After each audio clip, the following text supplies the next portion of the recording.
हमने मौके के नाम तो ले लिया ना भाई, उस दीवार से ये दीवार ले ली और यहाँ से कुल मिला के। शिमला बाईपास रोड शेरपुर से जमीनी धोखाधड़ी का मामला प्रकाश में आया है।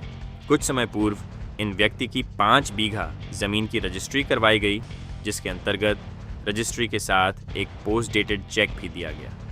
तय समय पर चेक लगाने के उपरांत वह चेक बाउंस हो गया। बात करने पर पता चला कि उसे चेक का विवरण रजिस्ट्री में है ही नहीं। जब रजिस्ट्रार कार्यालय जाकर मालूम किया है तो पता चला कि रजिस्ट्री से वह पेज जिसमें चेक का विवरण था बदला जा चुका है और वादी के जाली हस्ताक्षर करके उसे रजिस्ट्री को दाखिल खारिज के लिए भेज दिया गया है। शासन प्रशासन से शिकायत करने के बाद आश्वासन मिलने पर जब वादी मौके पर पहुंचे तो वहां का माहौल कुछ ऐसा था कि जैसे शासन प्रशासन चाहता ही ना हो कि इस प्रकरण का कोई निष्कर्ष निकाले, और वहां उस स्थान पर परिस्थितियां कुछ ऐसी बना दी गई कि किसी प्रकार वादी उत्तेजित हो और उन्हें वादी के साथ मारपीट करने का अवसर प्राप्त हो जाए। वादी को जान से मारने की धमकियां भी दी जा रही हैं एवं मानसिक रूप से परेशान किया जा रहा है। दिन पहले आप बता रहे थे कि एक पेज बाकायदा चेंज कर दिया गया, उसके बाद जब आपने शिकायत की तो इनकी जेल जाने तक की नौबत आई थी। इन्होंने लिखित में थाने में माफ़ी मांगी थी। वो कितने दिन पहले का वाकया है, थोड़ा बताएंगे? वो लगभग 2.5 साल पहले का वाकया है।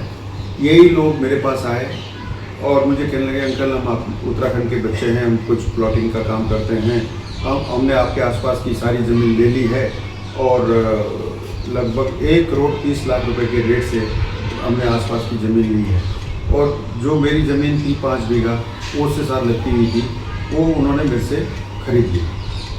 अब खरीदवाई तो इन्होंने जो है वो जैसे दूसरे के नाम पे खरीदवाई, क्योंकि तो सामान्य है सारे, तो इन्होंने किसी दूसरे के नाम पे, ये जो जनजाति की महिला थी एक, उसके नाम पे खरीदवाई और उस ज़मीन का कभी कब्जा और सारा दे दिया।